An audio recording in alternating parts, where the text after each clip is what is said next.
So a few weeks ago, actually, it's probably a couple of months ago, I said to everybody that we were going to, one week we were going to look at somewhere outside Great Britain, and the next week we were going to look at somewhere in Great Britain, and then it was going to go like that. So it'd be a cyclical thing where we'd every other fortnight we would do Britain, every other fortnight we'd do somewhere abroad. So I've started that cycle now, and it occurred to me last week when I was online doing my YouTube, my live thing on YouTube. It occurred to me that it would be interesting to look at the period of King Arthur, but actually looking at the archaeological evidence for that timeline. And my phone keeps bleeping, which is, again, extremely annoying. And excellent, good. Anyway, sorry about that. So I thought, right, let's try and look at this period and look at the archaeology, and the places that I wanted to go to look at the archaeology. One or two of them are places that you may not have associated with this time of King Arthur, but we'll call it the early medieval period. We'll mention the Dark Ages a few times as well. Now, there's a certain piece of archaeology that's been excavated recently that is from around the 420s or 430s, and it's a piece of archaeology that was being excavated from the Roman villa at Chedworth, but it was an intriguing piece of archaeology.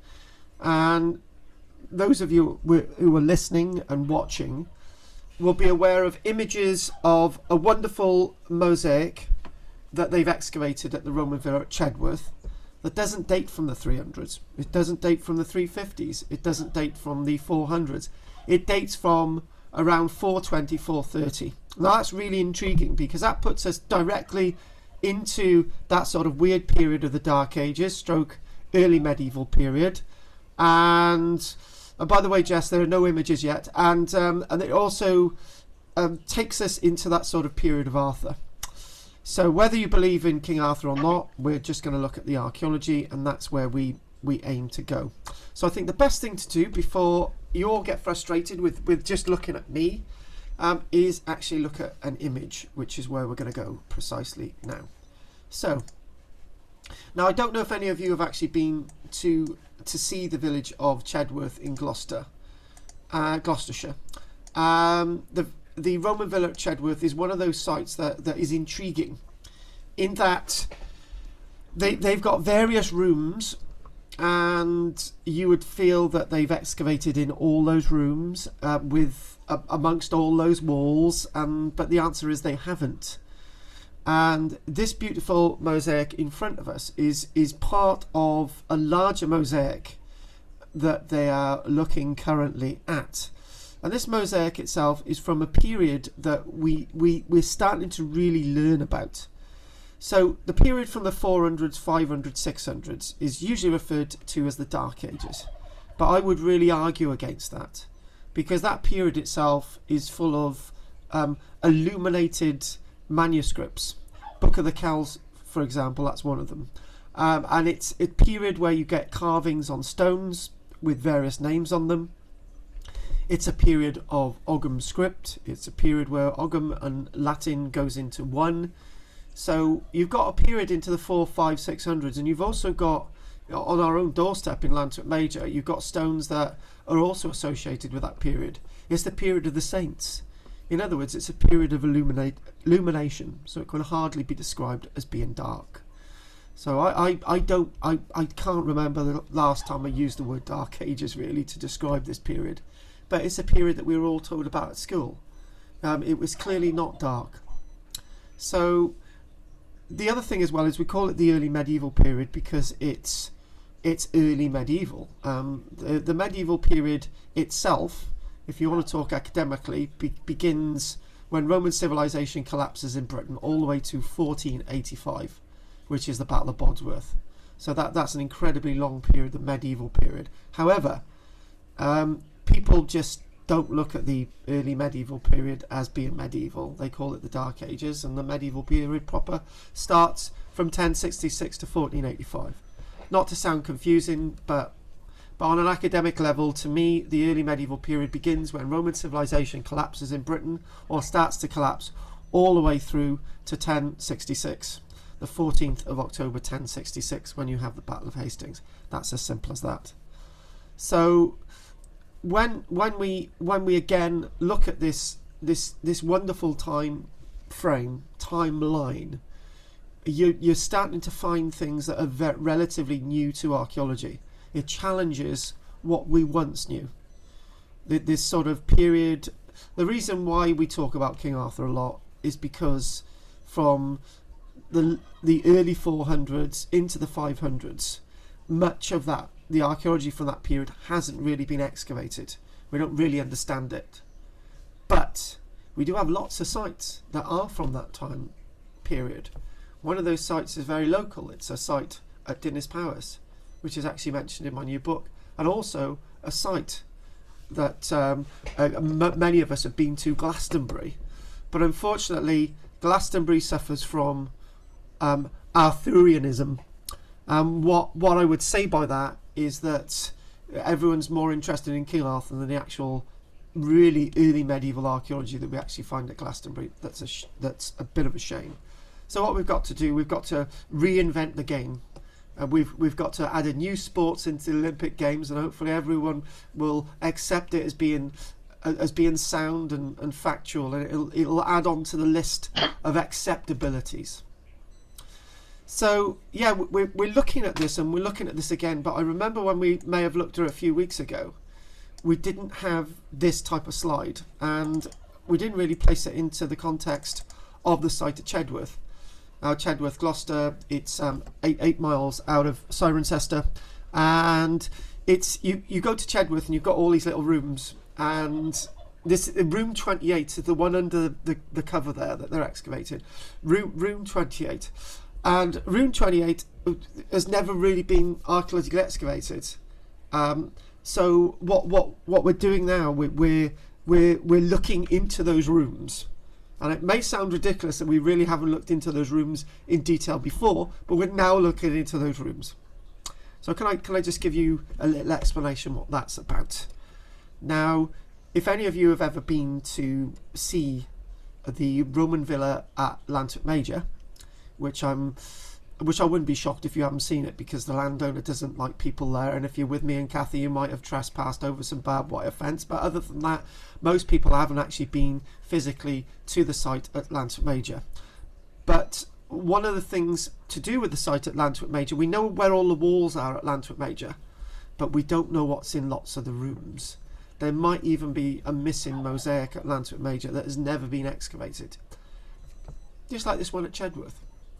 Because in the past, what they used to do, they used to follow the walls, and you know, we used to be taught about this at university. You know, it's not about following walls; it's about all the archaeology.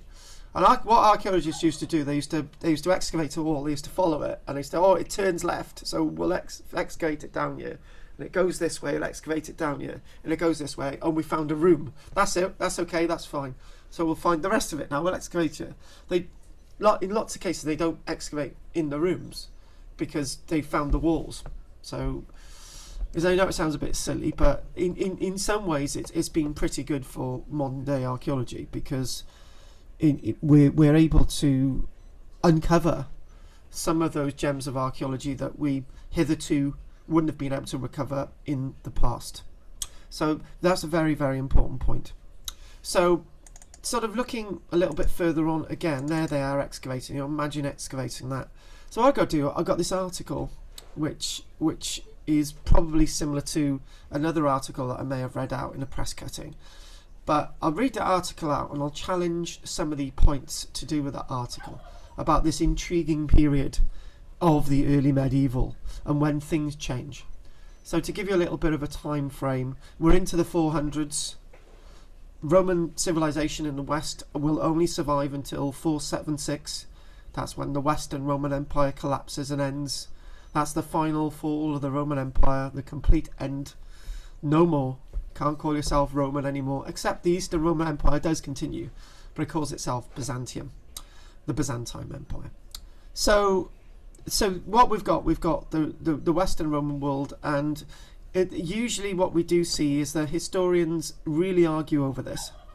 There's this talk that the Roman military was asked to leave in about 410, and then some of the Roman officials were asked to leave around the same time, and Constantine III had removed the Roman army in 407, and therefore somewhere around 411 it was over. The Roman world in Britain was over. But unfortunately that's not exactly true, because what we do see is, like Chedworth, they're laying down mosaics at Chedworth in 420, 430. They're still Roman, or they still feel as if they're Roman. So whether Roman military officials left, whether the army left, and so on, what we do find is some key terminologies that we'll use. So people wanted to feel that they were still Roman. They were, listen to this, they were living the dream, and they were living the high life. And why should that change? Why should, just because things are slightly different, why should you feel any less Roman? And so that sense of things continued, and just sort of chucking a few things into there. Somebody had a go at me on Tuesday for not mentioning Wroxeter. At the Roman site at Wroxeter, Viraconium, which is near Chester, south of Chester. At Viraconium, we see Roman life still continuing into the 450s, 460s, 470s, 480, at the point that you can't call yourself Roman anymore. We actually see the Roman water system still in operation to the 500s in Carlisle, which is quite amazing.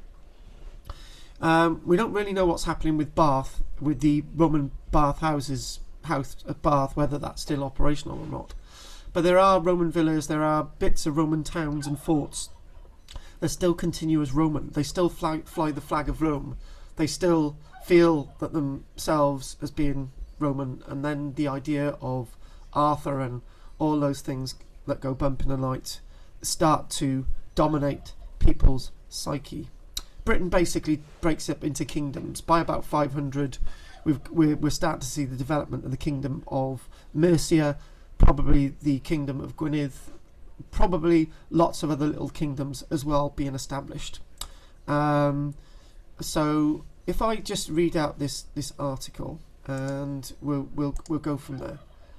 So Ken, headline news: archaeologists still reeling from shock after Cotswold's Dark Age mosaic discovery. Now this, I think, because this discovery was made, this was released in December last year, I don't think we gave it much coverage. So in this article, here we go, I'll just read out what it says, and then the article actually challenges itself. So the Dark Ages in Britain were commonly, I'm not common, considered as an unpleasant period. The departure of Roman rulers is thought to have resulted in economic depression and cultural stagnation lasting for centuries. However, this discovery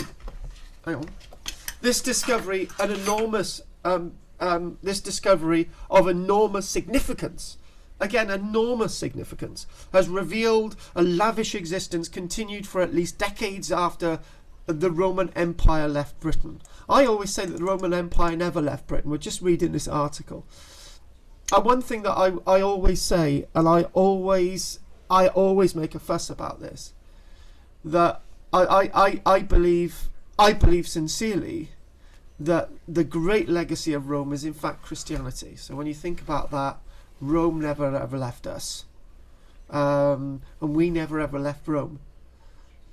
But anyway, National Trust archaeologists have established that a mosaic at the Gloucester Villa at Chedworth was laid probably not the 420s, maybe into the 430s and beyond. That's quite amazing. When we're starting to hear stories of Hengist and Horsa and Germania coming over here and fighting the hordes of the Saxons and all the rest of it, this place is not left to rot. It's still being a Roman site. what we're not seeing is like, right, you know, me and Keith, we live down the road, you know. I'm Keith's good old dad, and Keith's my good old son. Yep. And we get Hi, the Daddy. rest of the family, and we say, well, the Romans are left, we're going to go down there, we're going to have a bit of that, we're going to take over. That's not what's happening with lots of places. The people who have lived there generation after generation, continue to live there generation after generation. And one thing in all these articles that they always miss, right? They always miss the following point: that Roman Britain was never fully Roman. It was in fact Roman by name, and it was very likely that maybe 1% of Britain had a population of Romans from Italy, and then you've got the Roman legions. But other than that, most of the population was native. So the people living at Chedworth, and even going as far as looking at the site of Burd Oswald in Cumbria, that site there has a Roman garrison, and that Roman garrison continues on for many generations because they're very much integrated with the local people. What I'm trying to say is that most people who lived at these villas were actually native Britons, and they just continued to do what they had done for the past 400 years, and now they felt themselves as Roman, and they continue to be Roman, and that's the way it was. So Roman Britain did continue for a very, very long time. And you know, I got to take the glory away from Kathy. She will talk about her Roman snails, because I know she, when she was doing I think she's going to correct me on this, when she was doing her MSc, she did some work at a Roman site, and they found these massive snails, and the massive snails would have been brought over by the Romans, and again, little bits of Rome even continue on, even if they're snails. But moreover, the people themselves were the people who had always been there, who had lived in the Iron Age, lived in the Roman period, and now lived in this ending of the Roman world in Britain. So the mosaic that we're seeing is thought to have been laid in some form of summer dining room. But although the flooring is not quite... This is what I find really difficult. It says that it's not very refined. And it does reveal the residents were clinging on to a high standard of living. And you're thinking, well, hang on a minute. That's a bit, you know, saying there it's not a massively refined mosaic. Well, there aren't many mosaics in the whole of Wales, for example. There might be loads in England. But if this was found in Wales, the first thing we would say that this was the home of a really wealthy Roman with a spectacularly amazing mosaic, and we wouldn't even question it. So I think that's a bit misleading. The reason why they're saying that this is a bit of a poor mosaic is that they're saying that some mistakes were made in the work, and suggesting the skills of the crafts people were already getting rusty. But it's still very attractive. I think saying it's very spectacular. The archaeologist working at the site, the National Trust site of Chedworth, a certain Martin Papworth, said, let's start again. The 400s is a time which marks the beginning of the sub-Roman period, often called the Dark Ages, a time from which few documents survive and archaeological evidence is scarce. Right, well, we're going to change that bit about the archaeological evidence because there's a lot more from that period coming, right? A lot more. And that site that we saw last week, that we did the article of the week, we haven't dated that site. That might actually be from this period as well. You know, that's one of the things we're so lacking information about this period that we're now starting to find it. One big reason why we don't have enough period information about this period, one massive reason, and I'll give it to you as it is. It's as crude as I'm going to explain. When people in the past were excavating archaeological sites, here we go, me and my son Keith, there's a Roman villa over there, Keith, we're going to dig her up. We get straight down to the mosaic, and Keith says, Daddy, this is a wonderful mosaic, but we've made a massive mistake. We didn't record the detail going down to the mosaic, and that detail may have recorded changes that were occurring into this 400 period, and maybe we've missed some nuances to tell us that people were still living at this site into the 400-500s, but we're in a bit of a rush, Keith, and we should never have done that. And one point, a massive point is that we've lost archaeological evidence from this period of the 400s to the 500s and so on. The mythical period of King Arthur, or legendary period, depending if you're a believer or not. And if you look at somewhere like Kohlhew, right? Let's just try and take King Arthur out of the box, but I'm still going to talk about it. When we look at, for example, Kohlhew, what we do find is that Kohlhew was once believed to have been, that the amphitheatre was once believed to have been the seat of King Arthur, right? So if that was the seat of King Arthur, then the archaeological evidence would be dating from after the period that the amphitheatre was last used. That's like the historical stuff. Geoffrey of Monmouth, writing in the 1130s, 1136, that type of time, right? He writes his book about the history of the Britons. But instead, Sir Mortimer Wheeler in 1926, he just got down to the floor level at the amphitheatre, revealed the seats. There we go, Roman amphitheatre. And we've lost all that information that we could have told us. Forget the King Arthur thing. Let's look at why there's these legends about King Arthur. Because people existed in Kohlhew at that stage. They lived there. They lived and breathed. They traded there. They were real people. Whatever you want to call them, they were real people. But we've lost all that evidence. But slowly but surely, we're looking at places like Chedworth. We're now looking as well about Tintagel, that we're also going to be looking at. We're looking at other places. We're looking at Colchester, for example. We're finding that in Colchester, we've got some really nice, tantalising archaeological evidence from those buildings that haven't been excavated yet. We're starting to see the layers. We're starting to see, oh my God, people still lived in Colchester about 450. Why haven't we found this until now? Because people like me and Keith have just dug down to the Roman stuff and we've just ignored everything else. And it's that serious. It's that serious. The information was always there, but it's just that we've ignored it. And a great site that we're really getting information, and archaeologists that didn't ignore the archaeological evidence for this period, excavating at the site of Dinas Powys Hill Fort, whatever, was different names for it. Don't call it Dinas Powys Hill Fort. At that site, you had Leslie Alcock excavating, and he took a different view. He said there's something not quite right about this site. And he started to find evidence from the period that we're talking about.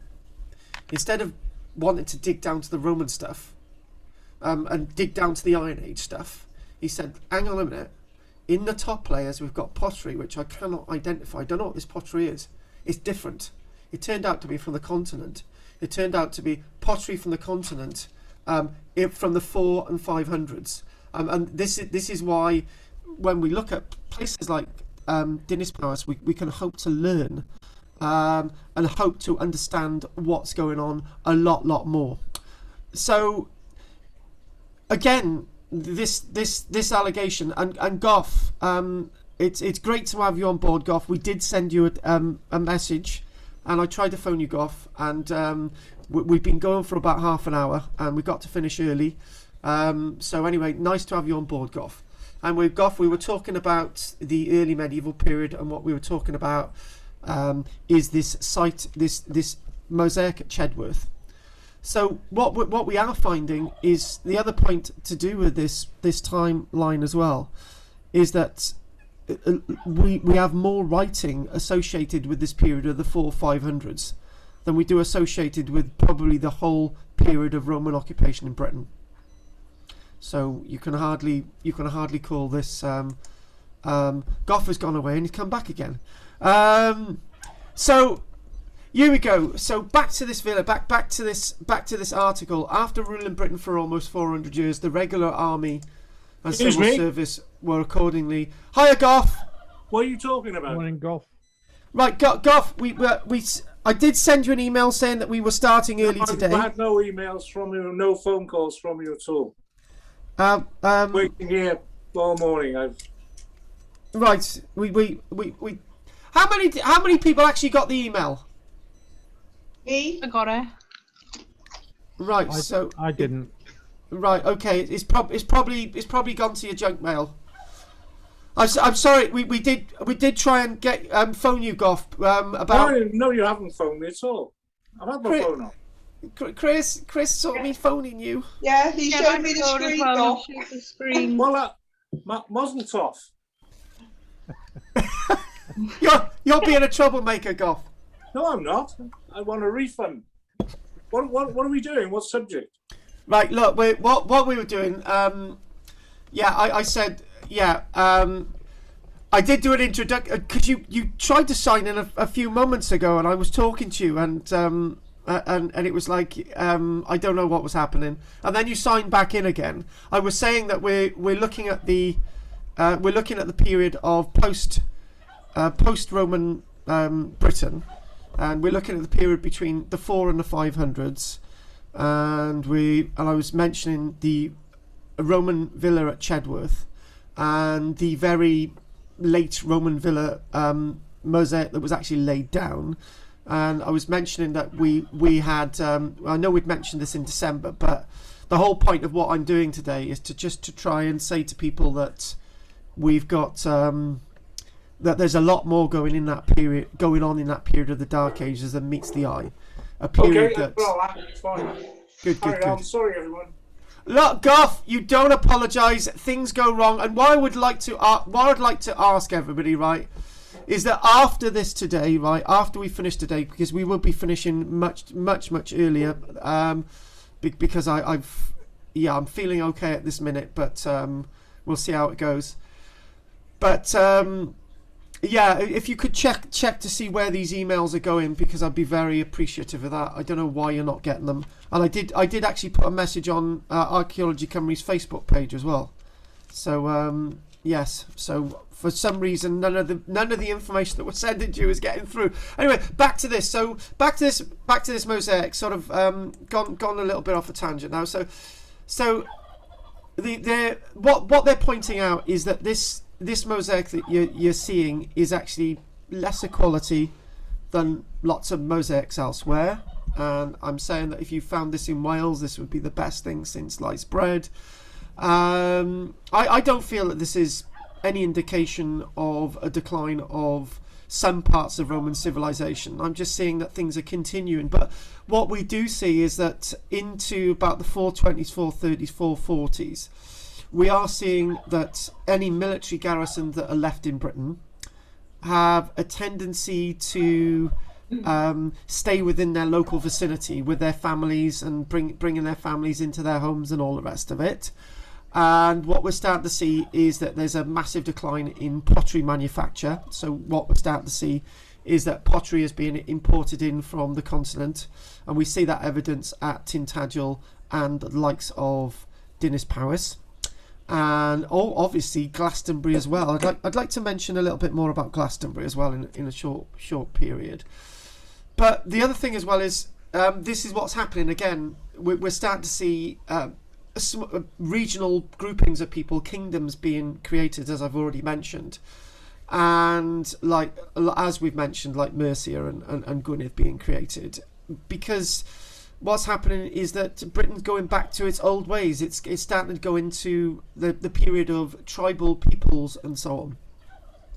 But Rome never goes away, as I've said. Christianity remains with us. We've got wonderful objects coming over from the continent to Glastonbury, such as glass goblets and very rich pottery that is actually coming over from the likes of North Africa and Italy into the 500s. So there's a lot more going on, because at the end of the day, people are still trading iron, people are still trading tin, people are still trading copper, and probably gold is still being mined here. So things do go on, but they're going on a smaller scale. And instead, after 476, instead of people calling themselves the peoples of Roman Britain, because they couldn't, because the Roman world had collapsed at 476, they were starting to call themselves the people of Mercia, and eventually they'd be identified in places like York as the people of the Angles, and the Saxons of the south, and the Jutes of the Isle of Man, and the Cornish people of Cornwall, and and obviously the Kingdom of Gwynedd and so on. So everything sort of starts to decline into small kingdoms, and that's exactly what we're seeing. So what again, if you do go to Chedworth today, I don't think that this is visible. I think what's happening in archaeology now is what we're doing is, because maintaining this level of archaeology on public display is so expensive. What we do is we record them and we put membrane over it and cover it back up and put some grass over it. I think that's what's going to happen. But again, the information that we're finding here is very important. And the other thing I would like to say is the holes in the mosaic. I've not read about this anywhere, and those holes in the mosaic are really interesting, because what we're finding, there's reference to the forum, I believe, in Kohlhew Atrobatum, Silchester, Reading. What they're describing is that when archaeologists are excavating in the central forum of Kohlhew Atrobatum, Silchester, that into the 500s, you're starting to see holes being broken into the stone flooring in the central forum, and you're starting to see holes in the mosaics at various different places.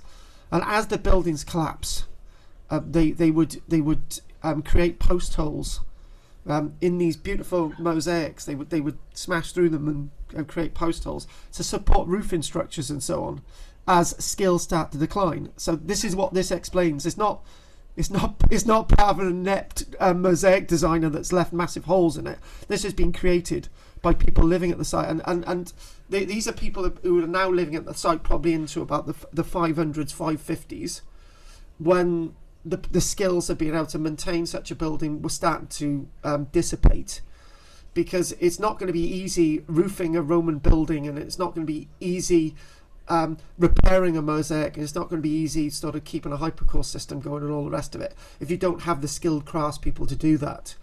But this site continued as it was because it's so close to the site of Cirencester, and that site of Cirencester, otherwise known as Carinian, still contained lots of the workshops and traders that this villa could use to keep things going for quite some decades, running all the way up to maybe to around the date 500. Again, look at that. Doesn't that look great? What we've got this wonderful galosh patterning. This galosh patterning is typically of the style that would have been which would have been taught at the school of mosaic makers at Carinian. And this galosh pattern itself is very similar to the galosh pattern that I actually had the pleasure of seeing associated with the Roman villa at Langston.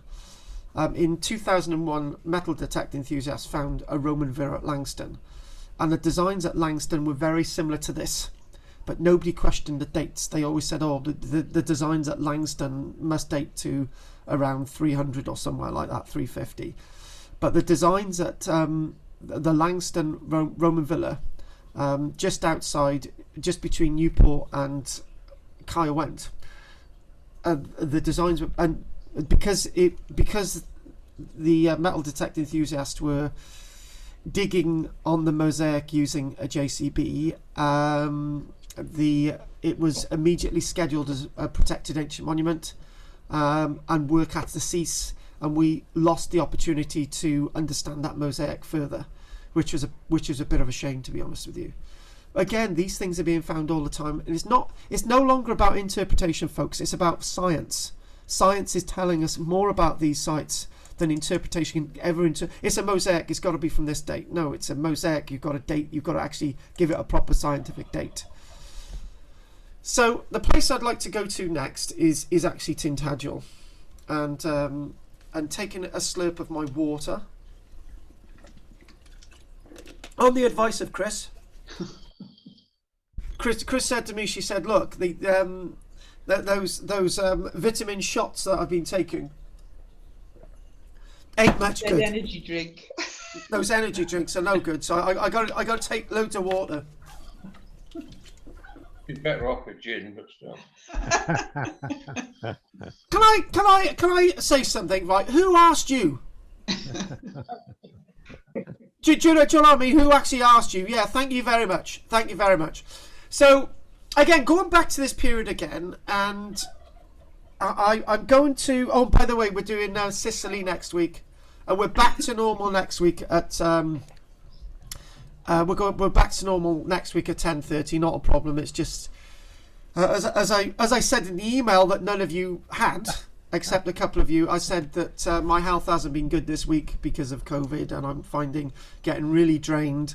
And I just wanted to. I'm absolutely been wiped out by 12 o'clock the past week. But I should be fine next week. It just goes in cycles. That's why we started early this week. Anyway, Tintagel. Now, I don't know if anyone's been to Tintagel. I'm going to ask Keith, have you ever been there, love? As a little kid, yeah, we used to go down Cornwall for our holidays. That's when you could probably drive down there and be nobody on the roads, is that correct? Yeah, that was about 60 years ago, though. Oh, you were lucky to have a car! In your Morris Minor there, flippin' heck. It was a bicycle, actually. We had a bicycle for 6. Bit like the goodies, only double. Actually, do you know what, Keith? I actually believe you. I really do actually believe you, because I've seen a bicycle for 6. Basically, you've got one person at the end, one person in the middle, one person at the front, and you've got 2 children between them. Oh no, that's a bicycle for 5. It's the same difference. What? Don't stop it! I've gone off on a tangent. Really, God, terrible. Why? Tintagel. Now, when we look about understanding this period that we're talking about, when we really want to look at this period, people always think King Arthur Tintagel. I say, right, okay, take the King Arthur out of it. What have we actually got at Tintagel? And what we do have at Tintagel is really intriguing archaeological evidence. Now, that archaeological evidence that we find at Tintagel, lots of it after the archaeological excavations in the 1930s went down to Bristol. Lots of the early pottery, whatever it was, glass, was actually destroyed in a direct hit on a Bristol museum. However, we do actually have enough evidence being found over recent years. Other than headline news, a stone found with the name Arthur on it, which was found in the 1990s, or another stone that has been found with the words Arth on it, right? Other than that, right, what we do find is that Tintagel has massive trading links with the continent into the 400-500s, which is exactly the same material that we're finding just down the road from us at Dinas Powys. So this is, and also the same type of pottery that we're actually finding at Glastonbury, except nobody talks about that, but we are now, because it's really, really important. What is really important is actually having a complete chronology, right? So one of you, Chris, mentioned a pyramid that was recently discovered in Egypt that had been looted, probably back in the day anyway, so you can't blame it on one of us. And the point is, in Egypt now, they're really obsessed with saying, right, we found this pharaoh, we need to find the other pharaoh in the middle, because if we can find the other pharaoh in the middle and work out how long he lived, then we can get the chronology right, and all the data is going to be perfect in ancient Egypt, and that's what we need to do. So we've got a complete history, and in many ways this is what we're trying to do now, is get that complete history. We all know about the Iron Age, we all know about the Roman period, we need to know about this period. And I get so angry when I used to hear my history teacher saying nobody lived in Wales before the Normans got here. And just thinking, well, what do you mean? The Romans were here. Yeah, the Romans were here, but, you know, in between, he used to say. But but nobody lived here because there's no evidence. And without evidence, nobody lived here. Well, he was obviously a historian, not an archaeologist, right? And because we are now starting to find that information, which is really, really key.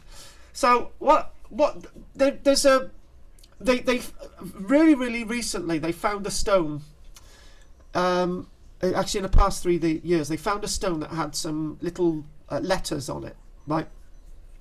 And those little letters date from the 600s, or maybe before. So it's slightly out of our period, but it's really relevant. because it's on the backdrop of pottery and pottery being found there from this period, the 400-500s, and it's also on the back of glass being found. So it's the continuity.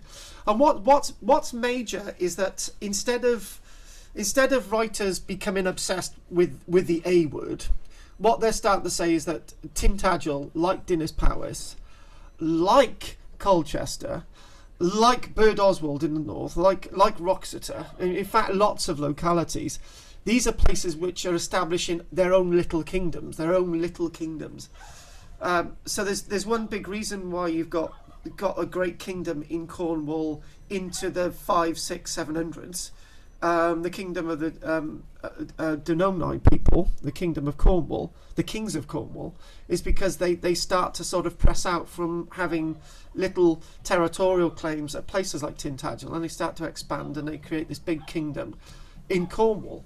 But this is all on the backdrop of everything that always happened, trade with tin. What the Romans did was to actually give, as I said, give a name to a time period. Nothing more, nothing less, just sort of paint a time to this period, and this is exactly what was happening. So again, that aerial view, this is that. It's not I've been corrected. You can be corrected. It's not actually an island. It's just only at massively high tides does the water actually break where there's bridges, right? So it's not actually technically an island. It's a peninsula, right?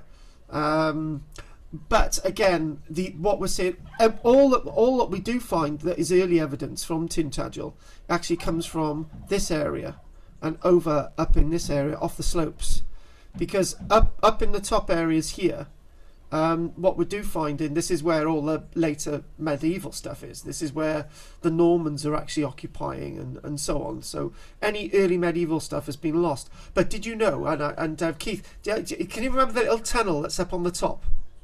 Playing in the little tunnel. Yeah, but yeah. There's a little tunnel up in the top. It's been cut through the rock, and you sort of go in one way and go out the next. It's brilliant. I've done a little video of it. It's great. But again, all the evidence that we do find is going to be on these lower slopes. So this is what we're talking about. So moving on the image again, and we'll come on to that, right?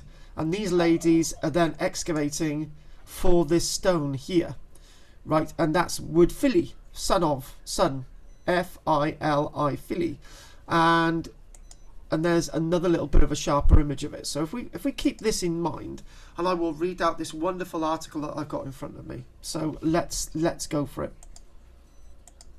Fili. I will do that. Excellent. So this was back in 2018. It was 3 years ago.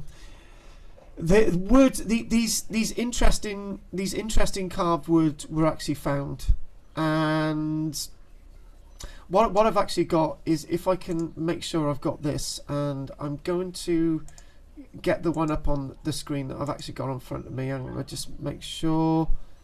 Right, if I do, I just got to change my. I just got to get rid of that. I got to take that off a minute. Hang on. Go save that. I want to show you this image because this is far better than the one that's up on the screen. So 1 second. Let's just take that off. Let's close that. And what I would like to do is go back to this.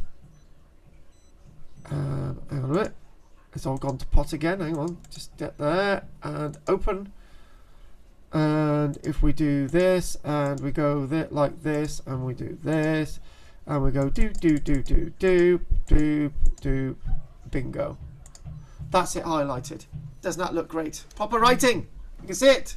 Yeah. And that A is really interesting as well. So as I read through, we know what we're doing. So I'm just gonna read this now. So the words and letters were found carved into a slate window ledge, it's described, in a building at Tintagel in North Cornwall. And this was found in the excavation. So they believe it was a slate window ledge. It could have been anything really, dating to the 600s. And the inscription thought to have been a doodle or a scribe's practice work, include the Roman name Tito, which is at the top there, and the Celtic name Budic, which I'm still trying to work that one out. But the word Philly's at the bottom, son of, and then you've got the words in the middle. I think Budic is actually on another little bit nearby. It's not actually on these ones yet. The word viro duo, which means two men, is the one in the middle. So you've got, so let's get that. You've got Tito, Tito, viro duo, which means two men, viro duo, two men, and you've got Philly, and you've got this highlighted as well. So you've got this A. Now this A is really, really intriguing.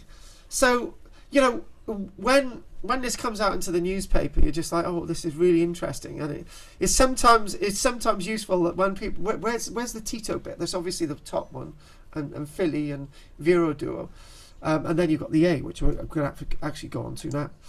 So this sort of A, this triangle like sort of effort there.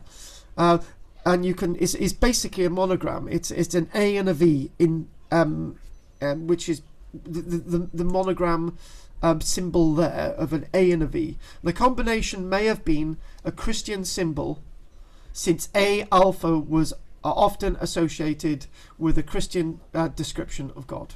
So it could be. Then again, go on, say it, Keith. It could be to do with King Arthur, but then again, it could be.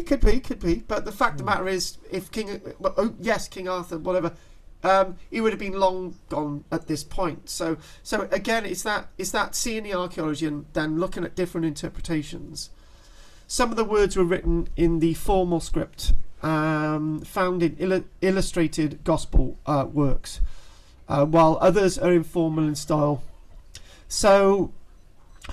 And by the way, we're not having a break today. We're going to go directly to 11:30, and then we're going to have questions, and we're going to finish today, because I think that'll be enough for me. So we're not going to have a break today, but those that are at Kathy's house, I'm sure that they can.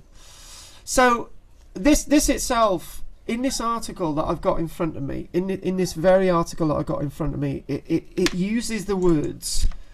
This writing supports the interpretation that Tintagel was not only literate, but the literate location of Tintagel as a Christian port with trade ties to Europe and the Mediterranean. Further study will try to determine whether the scribe was left or right-handed, fair enough, and what sort of tool might have been used to carve the letters. So, again, one thing that we need to say is that lettering probably actually has been done by a number of different people over a nice period of time. And where are they getting the dating evidence from? Well, it doesn't actually say that in front of me, but this is an English heritage site, and I'm sure that they wouldn't make the mistake of mucking that up on the date. So again, that's quite amazing that we've got that. So this stunning site, this sort of craggy stunning site, and it eventually become a massively important link to do with King Arthur, and it's linked to King Arthur due to the writings again of Geoffrey of Monmouth, that chap that I mentioned to do with Culzean in 1136. In his History of Britain, the Historia Regum Britanniae, his Historia of Britain, his history more closer to the history of the kings of Britain, is a book that was completed by Geoffrey of Monmouth in 1136, and he mentions Tintagel, and he claims that Tintagel has got that link to do with King Arthur. Maybe it's to do possibly with evidence that we don't find around us anymore. Some people say that the link to do with King Arthur is fake history, but what isn't fake is something very clear. The archaeology tells us that people were living there into the 400-500s, and beyond, obviously 600s, because they're carving there, and obviously by the time we get to Geoffrey of Monmouth, it's a Norman site. But what we do find within the landscape, there is evidence of carvings, Roman Latin carvings. And Kathy and I, hand in hand, went into nearby church at Tintagel, and there's a stone in there that's got Latin characters on it, which would be associated with the later part of the Roman period.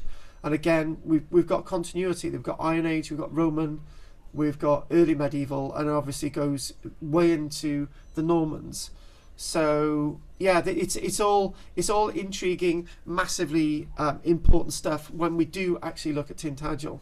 But there is somewhere else I would like to go next, right? And the place that I would like to go next is actually Colchester. But then there's another site I'd like to go that is also very much linked to this period. So that's where we're going to give it a go. So I'm just going to close some of my windows up on here, and I've got that up on my screen. Hang on, just making sure that is there. Good, yeah, that's what I want. I'm just making sure that I've got this here in front of me. This is reading right, and okay. I just got to make sure, because I've got the next notes that I want there. So I've got that. I'm just trying to make sure that I've got my other piece with Colchester that's up here. Keith, is there anything you want to say at this minute while I get this up on the screen? I was going to ask, how much of Tintagel has been lost to the sea in the 1500 years since we thought that people were there? I mean, might it have been a very much larger site? Do you know? Do you know what? Right, I like learned, intelligent questions like that, and I'm getting a hell of a lot of them recently, and that goes up there as well. That's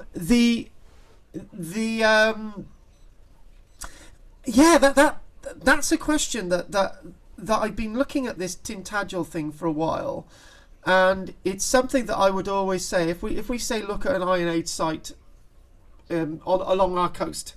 Say for example, we looked at the Iron Age site at Kohlhew Bay, Lantwick Major. We looked at that, and I said for example, I said to you, well, that site itself, they've lost about half of it since it was originally constructed, and it was about half a kilometre inland when it was originally constructed. Right, so we've lost a massive amount of the coastline.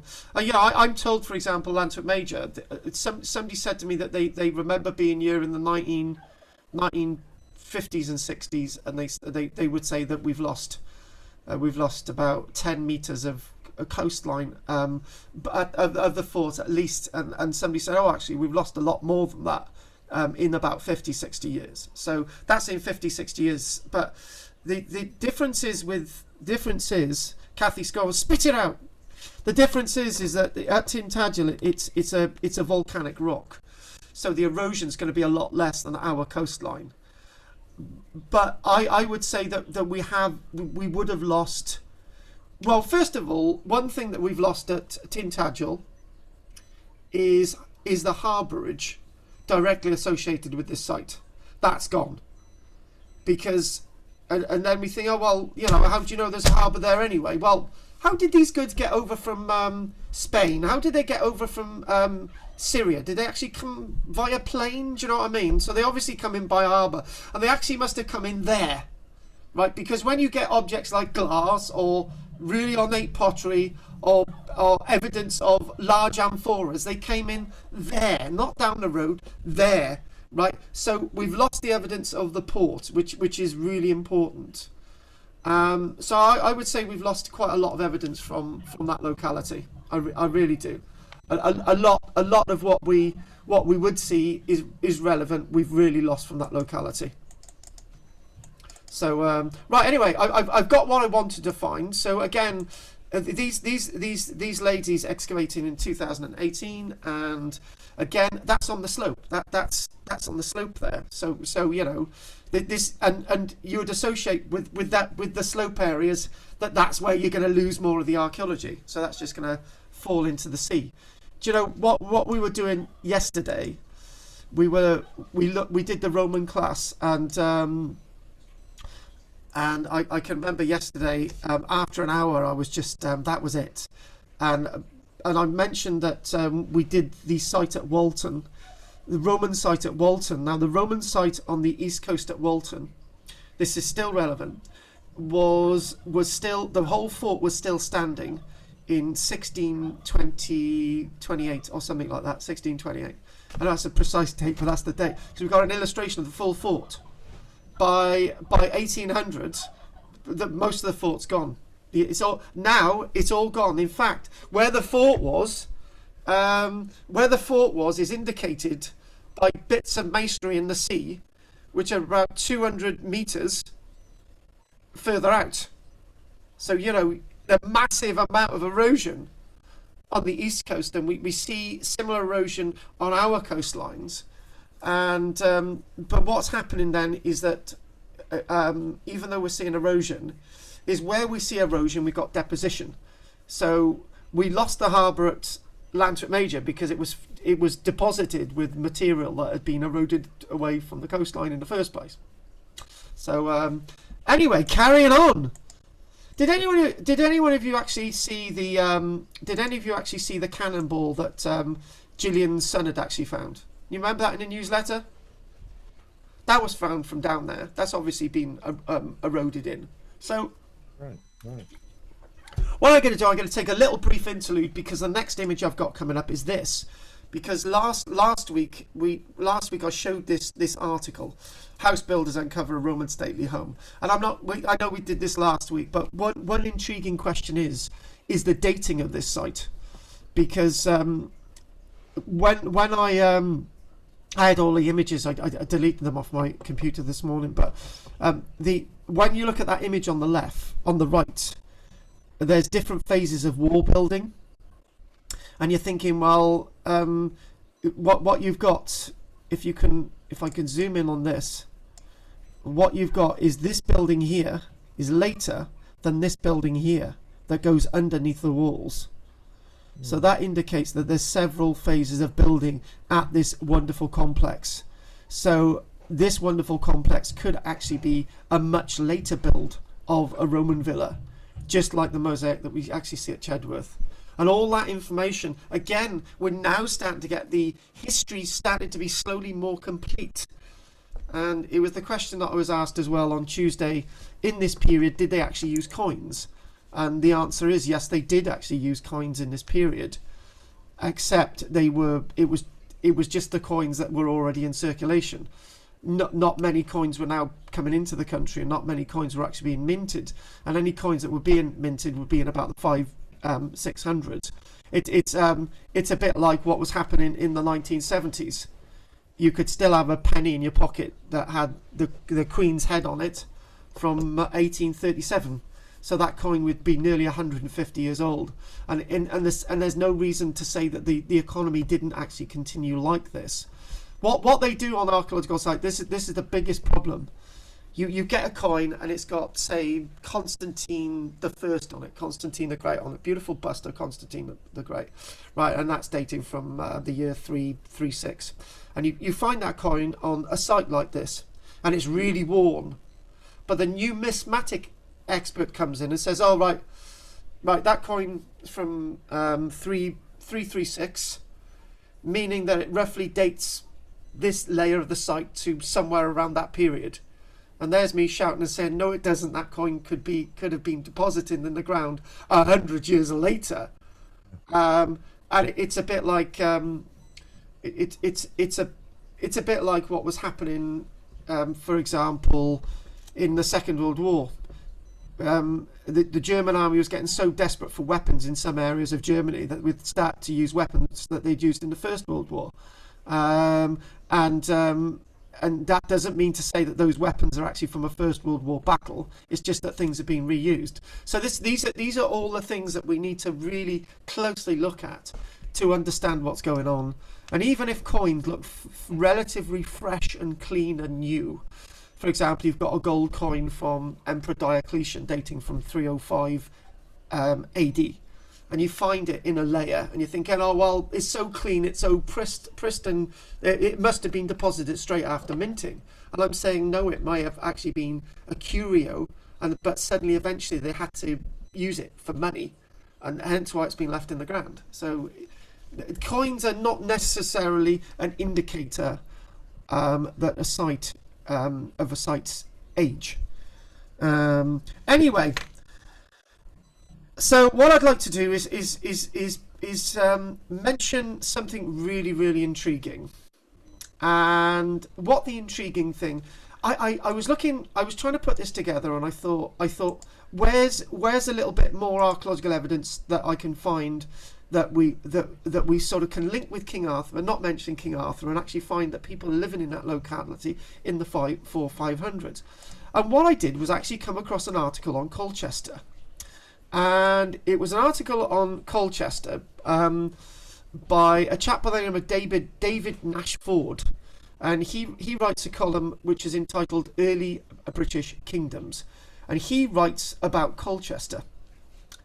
Now that's interesting, because years and years ago I was listening to a peer production recording on BBC Radio 4, and there was this expert on there. She was like me. She was saying, like, I'm going to try and do a presentation about King Arthur, but not mentioning King Arthur much, about a period that King Arthur would have lived. And I thought, right, that's a bit contradictory. But anyway, or is it? You know? And then I thought, right, then she, a female archaeologist actually, and she said about Colchester. And I said, hang on a minute, I always thought that, you know, if you're going to link anything to do with that guy, he's going to obviously be from Tintagel. We haven't even mentioned Wales, right? Or Geoffrey Ash's Glastonbury. And she said, no, we're gonna look at Colchester. So even though it's a really modern city, she was claiming that if you want to use the word Camelot, she was saying about, doesn't the word Camelonjunum, the Roman name for Colchester, sound very similar to Camelot? So then the person said, well, it can't just be in the name. And she said, no, it's not just in the name, it's in the archaeology. Colchester was one of the most important Iron Age settlements in Britain, capital of the major pre-Roman power base of the likes of King Conobeline of the Catuvellauni, which I'm sure some of us may have come across in writings. Conobeline. After the Roman invasion, it was established as a Roman city, a Roman colony, and it remained as a high status city, like the likes of Caliva Atrebatum, Silchester, like the likes of Carillion Cirencester, and it remained high status city way into the 400s. Or did it? Modern archaeology has actually proven that there's just a little bit of support for this sort of name thing, right? There's a tiny little bit of support.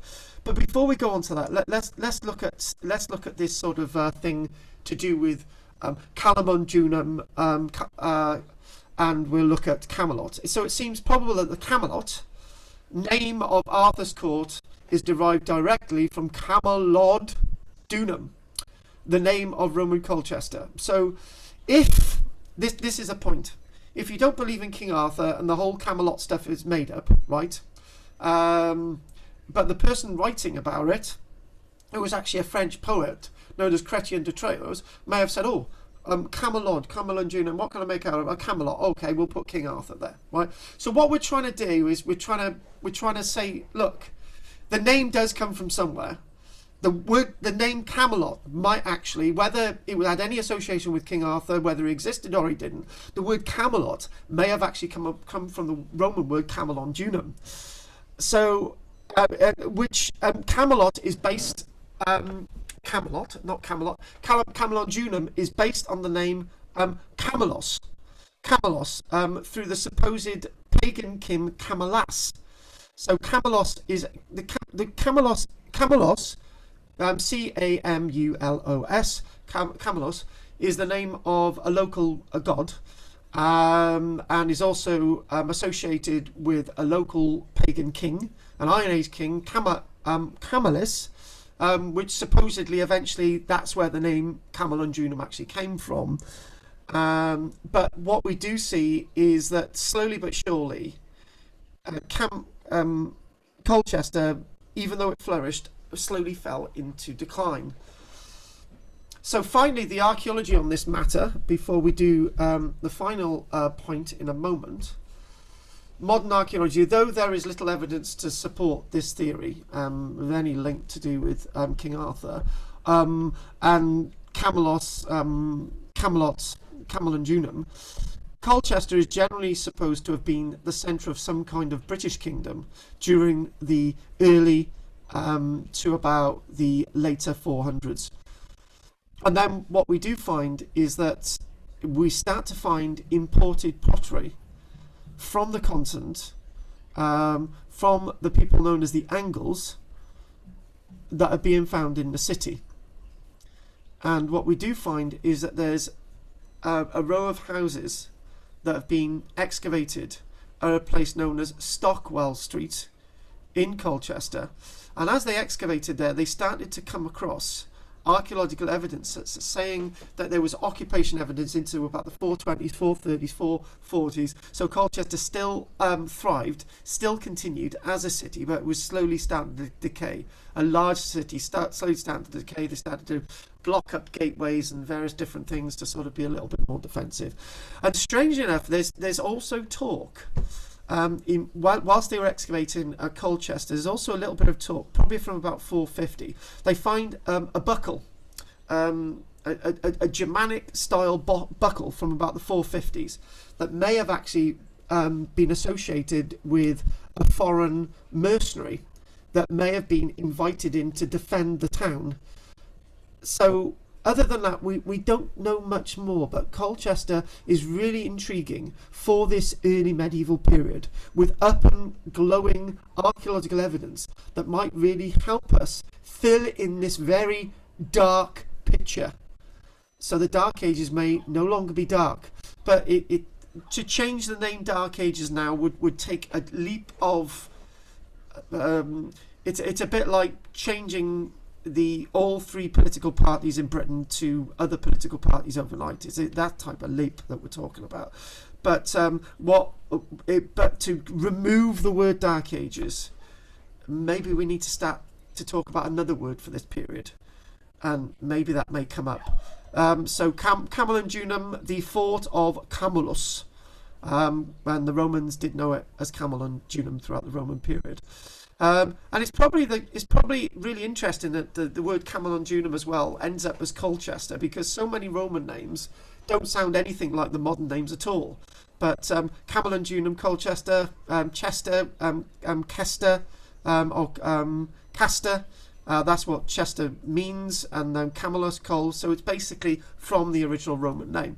So then finally, what I'd like to do, and I'm going to be completely very careful not to burn myself out totally today. So I actually wrote down, I thought, what about finding some early medieval stuff from the north other than Byrd Oswald, other than York, right? And I was scratching the bottom of the barrel. And then I come across this really nice article dating from 2016, and it's associated with York, but it's got a little bit of an Arthurian taint to it. So here we go. So anyone that did believe that King Arthur came from the south will now find out that he probably came from the north, or, as I've always said, this is my take on King Arthur, the real thing that I would say about King Arthur. I believe that the word Arthur was given to people that were leaders. And there, at one point in the 400-500s, there were probably up to a dozen King Arthurs. Arthur means barehead. Arthur means leader. You're the head guy. You're the head person, right? This is why we got so many King Arthurs everywhere. So in other words, King Arthur did exist, because that was the name given to somebody who was a leader at that time. So King Arthur, this really nice article. So King Arthur revealed as historical northern ruler of on the 1500th anniversary of his greatest victory, and this is dating back to 2016. So this, how this article goes: the real King Arthur was not from Cornwall or Wales or Colchester. He was actually a northerner. That's the verdict of a new book that came out in 2016, The Real King Arthur of the North. It said that a local journalist, a chap by the name of Simon Keegan, and an author, he had spent years looking at ancient texts and map evidence and so on and so on. And he very much believed that King Arthur came from the Lancashire, Yorkshire area, or one of the King Arthurs, as I will like to correct him. And the timing could not be more fitting when his book came out in 2016. Is the anniversary of King Arthur's Waterloo, the Battle of Baden, Baden Hill, or Mount Baden, in which he defeated the Saxons in 516 and stopped their invasion for a generation. You can hardly call it a Waterloo because the French didn't do anything after that, did they? Do you know what, Keith? You know, never mind. Keith knows what I'm talking about. A bit of a joke there. Many people know King Arthur as a medieval ruler of an army of knights in shining armour with magical swords and wizards, but he was actually recorded much earlier as a war leader who battled the Saxons in the 500s. He ruled, as this article says, in the Dark Ages, time after the Romans withdrew and before the Saxon invasion was complete. Arthur rallied the kings of Britain in a dozen pitched battles and sieges. The earliest surviving reference to King Arthur is a history book by a monk named Nennius from the 900s, who lists 12 of King Arthur's battles, which include Celadon, Dubreglas, Agned and Baden, and these are all located in Scotland. So the author's saying that you know, this figure must have actually come from Scotland. Arthur's most elusive battle was Mount Baden. It was once thought to have been Bath, but now they believe it was up in the north. Arthur's final battle, Camlan, which places it at Camboglana, which were Cablogana, also a Roman site at Hadrian's Wall, where the soldiers would make offerings to the water goddess, a prototype of throwing the sword to the Lady of the Lake. The book identifies the legendary King Arthur with a historical ruler called Arthaeus ap Mar, whose father was king in the north area and whose kingdom stretched from Hadrian's Wall down to Lancashire, a kingdom. Although the original manuscripts don't survive, the works of northern bards are perhaps the oldest mentions of Arthur. These men actually lived around the time of Arthur and would place him in the north naturally. Arthaeus ap Mar's life spanned exactly the right period, around 470 to 540, for the legendary king, and he was well placed to have fought the Angles and other invaders. Another tantalising piece of information is the placement of Arthur's Camelot, at a small village called Slack, which we're going to actually look at, in Yorkshire, used to be called Camelot in Roman times, and was home to a large and palatial amphitheatre, which I've also looked at, which we're also briefly going to look at. And again, you know, that thing that I mentioned about the amphitheatre at Kohlhew, and you know what? I know this might sound absolute nonsense and I'm going off onto a fantasy kick, but I actually sat down and I thought, you know, we got round tables, we got amphitheatres, that makes sense. And then I thought, well, who are the 12 knights? And I think talking about 12 battles, and they're talking about maybe 12 kingdoms, and we're talking about 12 Arthurs, and we're thinking about that's what represents the Knights of the Round Table, and it all comes quite together quite nicely. These people existed, but they didn't have wizards that would cast spells on you and sort of hunt dragons and all the rest of it. It was just a period that we don't understand, and when we get a period that we don't understand, we have a tendency to fantasize a little bit, but then the fantasies turn out to be archaeological reality. So there's much more about this area than meets the eye, and we look at lots of place names and so on and so on. And finally, this statement about this little bit. Arthur was fighting the enemy on the front line, the northern frontier and the east coast. He would have been wasted if he were based in Cornwall. And you know what? That's a really, really good point. If you want to have a King Arthur who's got wizards and all the rest of it, and there's loads of battles and stuff, go up north, right? He's not going to be fighting the Saxons in Cornwall, and that's a really, really good point. But from my point of view as an archaeologist, I would say that Arthmael, Arthoius, Arthur, whatever you want to call him, was the name given to lots of leaders who existed at the same time. Do you know, this might absolutely sound nonsense, right? Up until a few years back, I did not know what the name Penarth meant. I never thought about it. I just thought it was like a name. Do you know what I mean? Like Barry or something, you know? Penarth, the head of Arth, the head of the bear. Penarth, that's what Penarth means. I know, Keith, you're not going to be a melon but did you know that? No, certainly not. I didn't think about it, Keith. And actually, the confession was, it was about 2 years ago I realised that. I never thought about it. I've lived here all my life, and I just thought, Penarth. I don't know what it means. But it was hidden under my feet. You know what I mean? It means barehead or headland. And you're thinking, well, if you stretch that to the name of Arthur, then it must mean leader or king. Do you know what I mean? So in this little article, it mentioned a place known as Slack, right? And finally today, now, I'm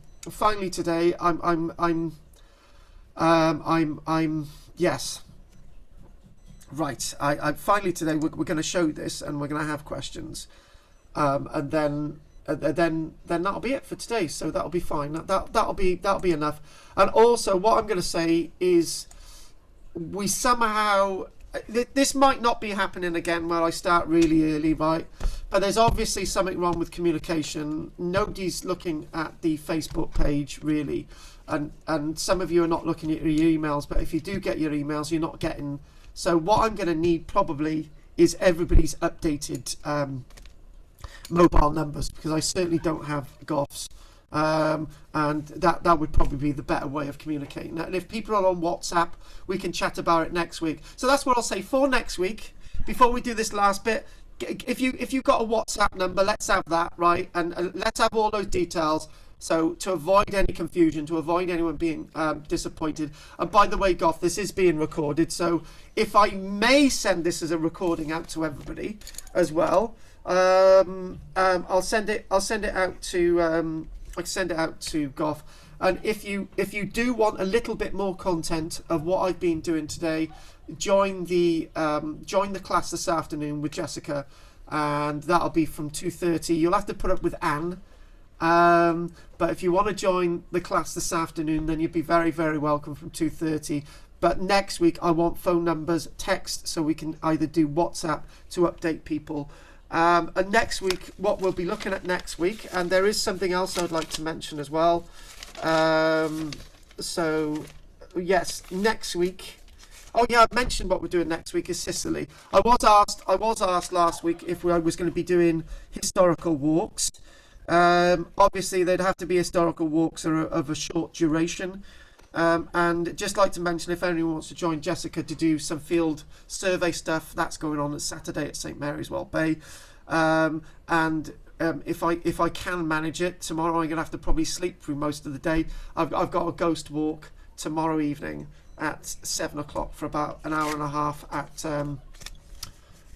Cowbridge. At which point I slump out in the car for an hour and then drive home. Right, so this place, is this showing on your screen? No, we've still got the newspaper article at the moment. Oh, still got that. All right then. Bingo! Look at that.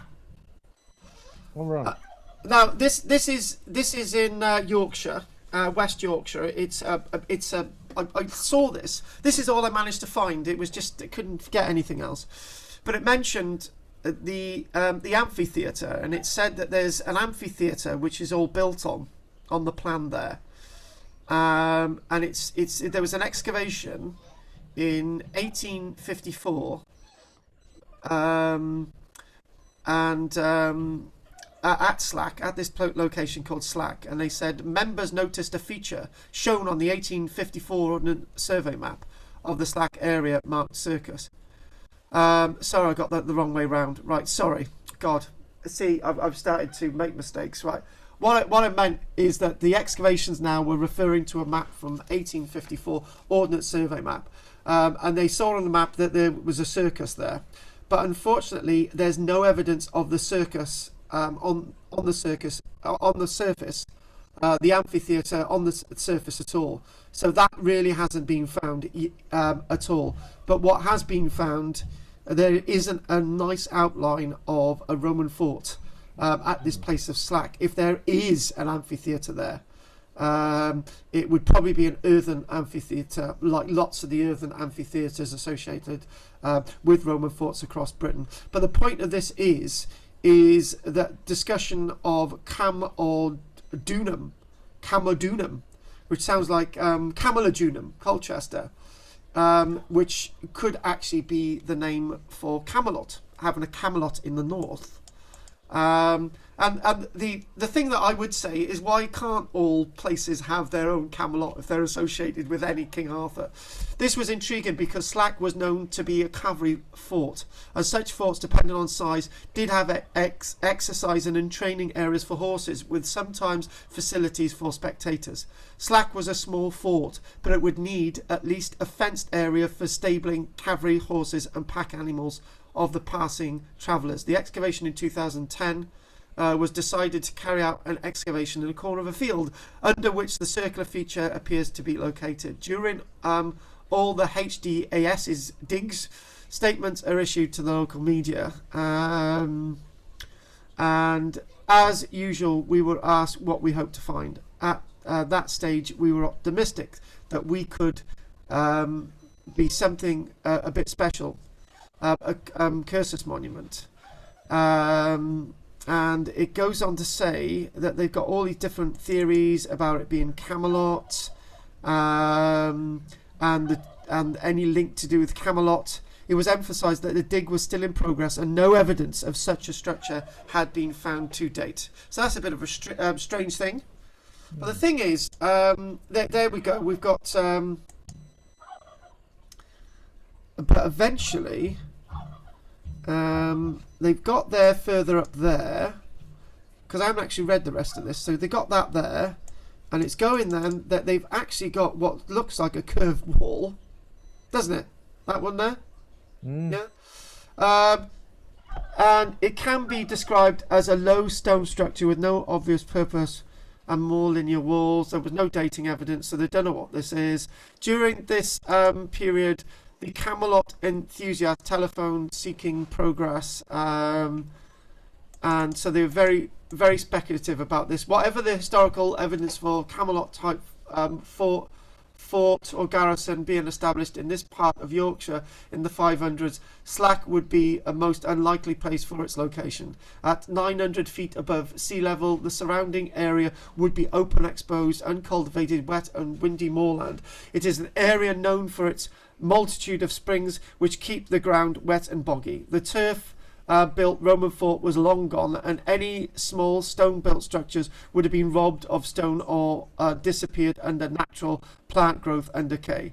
It is likely the trackway followed the route of the Roman road that was in the locality, leading all the way to York, 40 miles away. In our opinion, Slack would have little to commend itself to King Arthur or anyone else, but you know what?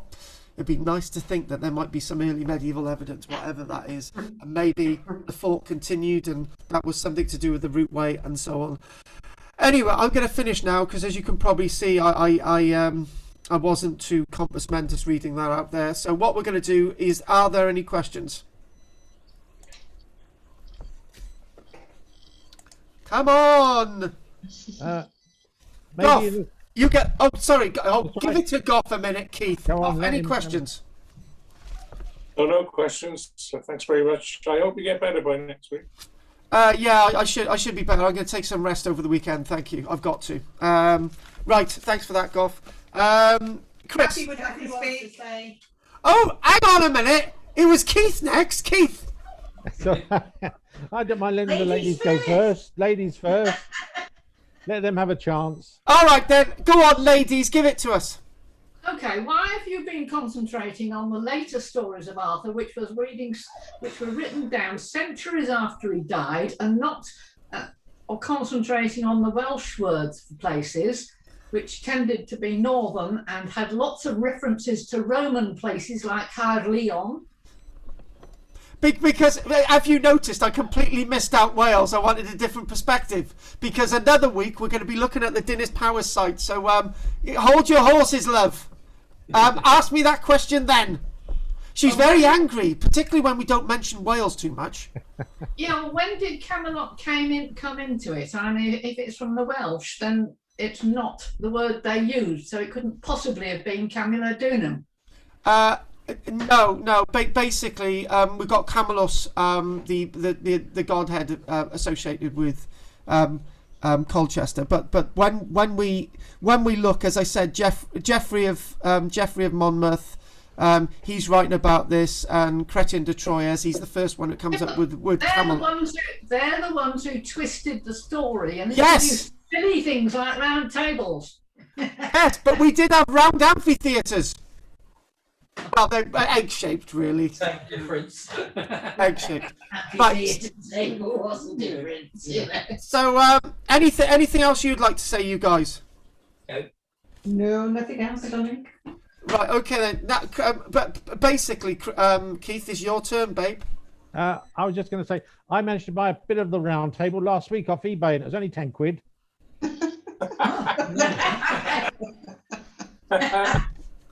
Hang on. You can't just say that, right? You're either going to show us or explain a bit more. Go for it. No, it's still in the post. It was a double one as well, because there's a bit of the basket that Moses was found in as well with it. What the hell are you on about? But maybe in the same way as Arthur maybe was a general word for a war leader, maybe Camelot was just a general word for the places where these war leaders lived. Yeah, exactly. The thing is, right? I do really understand what Kathy's saying, and but I think the point that I'm trying to make is that if you take away Geoffrey of Monmouth and Chrétien de Troyes and you take away King Arthur, you've got a very illuminated time in history, and there's so much to learn from this period. Except we're missing the point. And when you go to like Glastonbury, there's this thing about there's this thing always everywhere about King Arthur was here and Guinevere and all the rest of it. When in fact they've got bucket loads of pottery that have been found there, imported items from the continent into the 400-500s. Nobody talks about that. They're just obsessed with one thing, and they should be. It's illuminated. Do you know what the feeling would be to actually find a bit of glassware that actually came all the way from Syria, which dates back to 1,600 years ago? That must be absolutely amazing. You might actually get it in the post. Right, so who's left to talk? Jessica, is there anything you'd like to say? Not really, no. I was just, when you were showing us the stone carving of the A looked very distinctive to me, so I just pulled out a book that I've got by Michelle P. Brown, and they're looking at Western historical scripts from about that period. And what I've noticed is that they fit in quite well with the Roman system of scripts as well, how they have this A with the V in the middle of it. Yes. So I think it just sort of confirmed to me that it was definitely either from the time period that you said or a little bit earlier, just based on that, because it sort of fades out by the 800s, maybe 700s. And yeah, that's the thing. Looking at styles of these things can really help us understand what's going on. Yeah, thanks for that, Jessica. That's right. That I can go with that.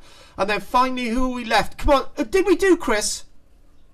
No, but nothing to say. Thank you, Carl. Oh, and finally, we've got to do Arnold. Nothing to say from Arnold.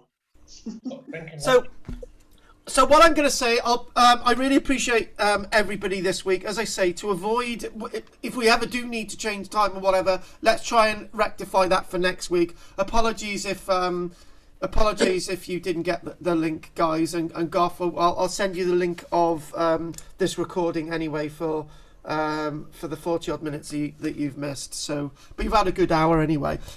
So okay, I will rest now. So if there's no more questions, and I'm gonna dash Thanks for your continued support, everybody, and I will, if you just stay on briefly, Jessica. But other than that, I'm going to say goodbye. Anyway, thanks for your support and understanding, everybody. So, Goff, Chris, Arnold, Keith, Andrea, Kathy, Karen, and Jim. Bye-bye. Take care, guys. Bye-bye. See you soon, lovelies. Enjoy. Enjoy. Enjoy. Enjoy. Enjoy. Enjoy. Right. Bye. Right. Anyway, I'm going to close this recording. Anyway, thanks for watching, and thank you very much. And we'll go from there.